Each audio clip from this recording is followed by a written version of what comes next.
Hello मेरे प्यारे student, आप सभी का स्वागत है हमारा यूट्यूब चैनल टारगेट रिजल्ट। मैं आपका अपना दीपू सर। जैसा कि मैं पिछले क्लास में 9th क्लास और 10th क्लास भारतीय NCERT का प्रश्न सोल्व करा था। आइए लगे हाथ हम इस प्रश्न में आज के पॉडकास्ट, आज के वीडियो में हम आपको सिखाने वाले हैं घन और घनाभ से संबंधित सारे प्रश्न। 9th क्लास आपकी बोर्ड आज सीखेंगे घन और घनाभ, इनसे संबंधित सारे प्रश्न जो है इसको किस प्रकार से सोल्व किया है। ठीक है, सबसे पहले समझते हैं घन। घन का जो निर्माण हुआ इसको प्यार से इंग्लिश में हम लोग क्यू बोलते हैं। क्या बोलते हैं इसको? क्यू। इसका जो निर्माण होता है वो होता है वर्ग से। किससे होता है? वर्ग। हम पिछले क्लास में भी आपको बताए थे कि घन जब भी बनता है तो वर्ग से। और वर्ग क्या होती है इसको पहले जानना पड़ेगा। तो वर्ग क्या है सर? एक वैसा चतुर्भुज जिसकी चारों भुजाएं आपस में क्या हो? बराबर हो, यानी उसमें लंबाई चौड़ाई जितना भी होगा सब आपस में इक्वल होगा, बराबर होगा। इसको हम वर्ग बोलते हैं। इसी वर्ग के अंदर अगर इस सेंटर पॉइंट से कहाँ से था? सेंटर। सेंटर बोलते हैं केंद्र। केंद्र को क्या बोलते हैं? केंद्र। अगर हम केंद्र से एक सेम लंबाई चौड़ाई वाला अगर एक वर्ग खींचा जाए तो इससे क्या होगा सर? इस कोण को इससे मिला दिया जाए, इसको इससे मिला दिया जाए, इसको इससे मिला दिया जाए। ये जो निकल के हमारे सामने आया इसको बोलते हैं क्यू। क्या बोलते हैं? क्यू। इसको हम प्यार से घन बोलते हैं। क्या बोलते हैं? हम पिछले क्लास में आपको बताए थे कि घन का जो है 6 को क्या होता है सर? सतह। 12 क्या होता है? किनारा। और इसका 8 को क्या होता है सर? फलक। इसको हम लोग कौन बोलते हैं? कोई दिक्कत? ऐसे बोल सकते हैं सिंपल, जैसे दिखाते हैं आपको। हम नीचे वाले सतह को, नीचे जो दिखाई दे रहा है इसको बोलते हैं फलक। क्या बोलते हैं? फलक। नीचे जितना भी इधर वाला हो गया, इधर वाला हो गया, इधर वाला हो गया, और उसके दो साइड पीछे। जैसे ये क्या है? एक पर अगर ईंट के समान ईंटा देखें आप, ईंटा अगर हम उसको सामने से ऐसे रखें तो आप क्या देख पाएंगे? जैसे मान के चलो, सपोज फॉर एग्जाम्पल इसी को देखें। अगर हम इसको इस प्रकार से रखे हो तो आप क्या क्या दिखाई दे रहा है आपको? आपको दिखाई दे रहा है इसके सामने वाला, आपको सामने वाला दिखाई दे रहा है। और बहुत ज़्यादा अगर थोड़ा सा तिरछा कर्व करे तो आपको इधर वाला दिखाई दे रहा है। लेकिन इसके अलावा भी इधर छूट गया, इधर छूट गया, इधर छूट गया, इधर छूटा कि नहीं छूटा? बस हम जिसको देखते हैं वो असल में एक छोटा सा भाग दिखाई देता है। हम जिसको देख रहे हैं असल में क्या है? एक छोटा सा भाग दिखाई दे रहा है। इसमें दिखाती है नीचे वाले को फलक बोलते हैं, इसको किनारा बोलते हैं सर। क्या हो गया? किनारा बोलते हैं। अब बाकी जो भी दिखाई दे रहा है इसको बोलते हैं सतह होती है। दिक्कत किसी को? हमने लिखा दिया 6 सतह, 12 किनारा और 8 नीचे होता है, फलक होता है। दिक्कत सेम कंडीशन आपको चलेगा कोई घनाभ। इधर देखिए मैं घनाभ बनाता हूँ। अब ध्यान रखना, घनाभ का जो भी निर्माण होता है, घनाभ का निर्माण होता है वो जिस होता है रेक्टेंगल यानी आयत। इससे आयत। दिक्कत किसी को? अब आप गौर से अगर समझना चाहें तो आयत किसे कहते हैं सबसे पहले ये जानना पड़ेगा। आयत जानने के लिए हमको ये सोचना पड़ेगा, जानने के लिए हमको ये जानना पड़ेगा कि आयत में अब फिगर से अनुसार तो फिर रखने की जरूरत नहीं है। फिगर आप देखिएगा, फिगर में क्या है? लेंथ कुछ अलग है, ब्रेथ कुछ अलग है, यानी लंबाई कुछ अलग है, चौड़ाई कुछ, दोनों सेम है। लेकिन यही अगर वर्ग की कंडीशन में देखा जाए तो वर्ग में क्या था? जितना लंबाई था उतना क्या था? चौड़ाई। तो इसीलिए हम बोले कि वर्ग का जो निर्माण होता है, सॉरी जो घन का निर्माण होता है, क्यूब का निर्माण होता है, इसको इंग्लिश में क्यूबाइड बोलते हैं। क्यूबाइड बोलते हैं। क्या बोलते हैं? घनाभ। क्या बोलते हैं? ध्यान रखिए, हिंदी और इंग्लिश दोनों समझिए। इंग्लिश में क्या बोलते हैं? क्यूबाइड, और हिंदी में क्या बोलते हैं? घनाभ। दिक्कत इसमें भी सेम कंडीशन है। क्या सर? 6 को सतह होता है, 12 किनारा होता है। किनारा कितना होता है? 12। और 8 कितना होता है? फलक। फलक कितने होते हैं? 8। याद रखेंगे आज के बाद कभी भी अगर दूसरे बताओ घन या घनाभ में कितने सतह होते हैं? 6 को। किनारा कितना होता है? 12। किनारा कोण को बोलते हैं। और फलक कितने होते हैं? फलक बोलते हैं नीचे वाला सतह जो हमको दिखाई नहीं पड़ता है। जैसे ऐसे रखें तो सामने वाला फ्रंट दिखेगा आपको, पीछे जैसे हम खड़ा है हमारे अंदर में क्या देख पा रहे हैं? सामने वाला। पीछे तो नहीं दिख रहा है आपको। इधर वाला देख सकते हैं कि है, लेकिन सामने जितना इधर दिखाई देगा उतना दिखाई नहीं दे रहा। ये सारी चीज़ें हो गया जो आपको इसमें मिलेगा। तो घनाभ में क्या होता है? 6 का सतह, 12 किनारा, 8 फलक, दोनों सेम। अब घनाभ का निर्माण होता है किससे सर? रेक्टेंगल यानी आयत। किससे होता है? आयत। अब पहले समझो आयत होता क्या है। देखो वैसा चतुर्भुज जिसकी लंबाई और चौड़ाई आपस में बराबर नहीं है, दोनों अलग अलग।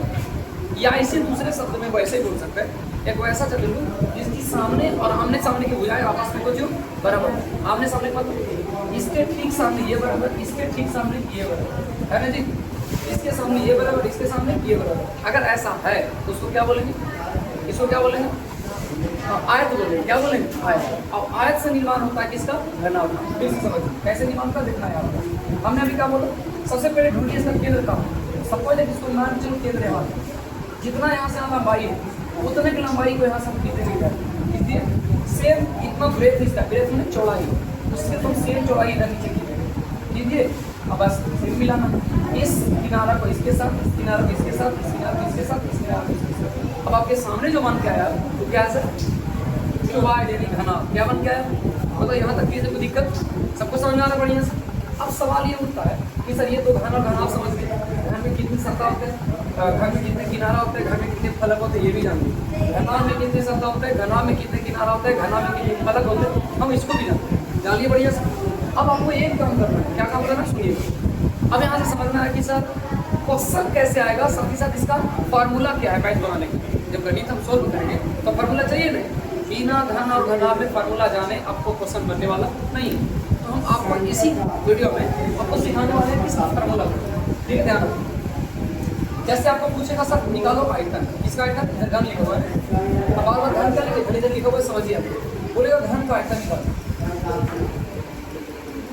आयतन को बोलते हैं वॉल्यूम, वॉल्यूम क्या, आयतन क्या बोलते हैं, वॉल्यूम। ध्यान रखें आयतन को इंग्लिश में क्या बोलते हैं, अरे बोलते हैं एक बार, आयतन को इंग्लिश में क्या बोलते हैं, वॉल्यूम। अब ध्यान रखते हैं वॉल्यूम इसको बोलते हैं, और कभी कभी हम मजाक से भी सूचित कर सकते हैं। जब वॉल्यूम बोलेंगे, जैसे क्षेत्रफल को एरिया बोलते हैं, क्षेत्रफल को इंग्लिश में एरिया बोलते हैं। तो देखेंगे आप लोग, जब हम लोग मैथ बनाते हैं तो एरिया की जगह पर ए लिख देते हैं, कैपिटल ए। अब आपको समझ में आ जाता है कि सर इसका मतलब क्षेत्रफल दिया हुआ है, तब समझते हैं। तो जब आयतन को वॉल्यूम बोलते हैं तो क्या इसको भी से सूचित नहीं कर सकते, बिल्कुल कर सकते। तो कहीं कहीं अगर डायरेक्ट बोलेगा तो बताओ आयतन या घन, घन या घनाभ का भी बताओ, भी बराबर क्या होता है। अब पूरा दिमाग लगाना, भी बोलते हैं वॉल्यूम, वॉल्यूम का मतलब होता है क्या, आयतन। कोई दिक्कत किसी को।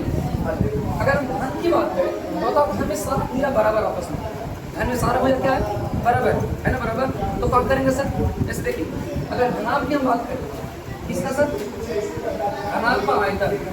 जब हम घनाभ की आयतन में तेरह में लंबाई अलग, चौड़ाई अलग, ऊंचाई अलग होती है, इसको एल बोलते हैं, इसको बी बोलते हैं, इसको एच बोलते हैं, ठीक है। इसको डायरेक्ट कर देंगे सर, एल गुने बी गुने एच, लेंथ गुने ब्रेथ इनटू हाइट, मतलब लंबाई गुने चौड़ाई गुने ऊंचाई, ये इसका होता है। अब सेम कंडीशन यहाँ सब, देखिए यही फार्मूला ये भी है, बस आपको सोचने का नजरिया थोड़ा सा चेंज होना चाहिए। सेम फार्मूला यहाँ पर क्या है, फार्मूला सेम समझिए, ठीक है।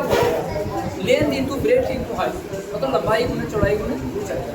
अब बताओ इसमें ऐसा इसलिए हुआ क्योंकि इसमें तीनों डिफरेंट, लंबाई अलग, चौड़ाई अलग, ऊंचाई अलग। अब इसमें अगर देखना चाहेंगे आप, इसमें लंबाई चौड़ाई और ऊंचाई तीनों सेम है, इसमें भी लंबाई चौड़ाई ऊंचाई इसमें सेम है, लेकिन ये भी है, फिर ये हो गया बी, इसको क्या बोलते हैं, एच है तीनों। लेकिन सवाल ये है सर तीनों आपस में बराबर है, तीनों आपस में बोलिए, जब तीनों बराबर है तो तीनों को एल एल एल नहीं बोल सकते, तीनों बराबर है तो एल एल बोल सकते हैं। जैसा जैसे जितना लंबाई होता चौड़ाई, जितना चौड़ाई होता ऊंचाई, तीनों बराबर है। तो क्या हम चौड़ाई को लंबाई नहीं बोल सकते, लंबाई चौड़ाई बोल सकते, काहे बोल सकते, क्योंकि तीनों बोलिए बराबर। नहीं समझ, इसे छोड़ो। इसमें दो स्टूडेंट बैठे तो ढेर सारा है, लेकिन दो स्टूडेंट मान के चलो, और दोनों का नाम सेम रहे, मान के चलो कि दोनों का नाम सोनू, दोनों का नाम बोलिए सोनू। अगर हम बोले सोनू खड़ा हो तो बताओ कोई एक व्यक्ति खड़ा होगा, अगर हम इशारा नहीं करें तो, लेकिन इशारा का इशारा का होता है। अगर दोनों व्यक्ति अलग अलग बैठे हुए तो इधर देख के बोलेंगे इधर खड़ा होगा कि नहीं होगा, लेकिन हम किसी को इशारा नहीं करें, दोनों के साथ बैठा दें, ये भी है। हम दोनों के सामने फ्रंट से देख के बोले सोनू खड़ा, तो कौन खड़ा हो, दोनों खड़ा हो जाएगा कि नहीं हो जाएगा, हो जाएगा ना खड़ा। हम ज़्यादा किसी एक को इशारा नहीं करें, दोनों खड़ा होगा, इसका मतलब कुछ हुआ कि सर दोनों का जो नाम था वो कुछ था सेम था, सेम नाम होने की वजह से दोनों आपस में कंफ्यूज हो गया।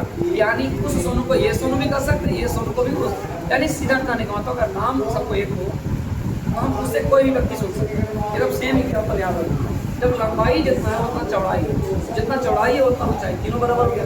तो तीनों को ऊंचाई बोल सकते हैं, तीनों को लंबाई बोल सकते हैं, तीनों चौड़ाई बोल सकते हैं, तो इसीलिए इसका आयतन की बात करें तो हम की एल गुने एल क्यों लिखा हुआ है यही फॉर्मूला लिखते हैं एल गुने बी गुने एक्स लिख दिए, लेकिन हमने क्या बोला तीनों बराबर है और तीनों को वैसे भी लिख सकते हैं एल गुने एल और क्या होगा सर एल के कुछ जगह या ए मानेंगे तो ए के क्यू, एक्स मानेंगे तो एक्स के क्यू, यही तो बताया ये और एक्स जो भी मान रखी इतना भूल जा, क्या था भूल जा, इसका आयतन क्या हो जाएगा भूजा के क्यू, भूजा के थोड़ा समझ में आया।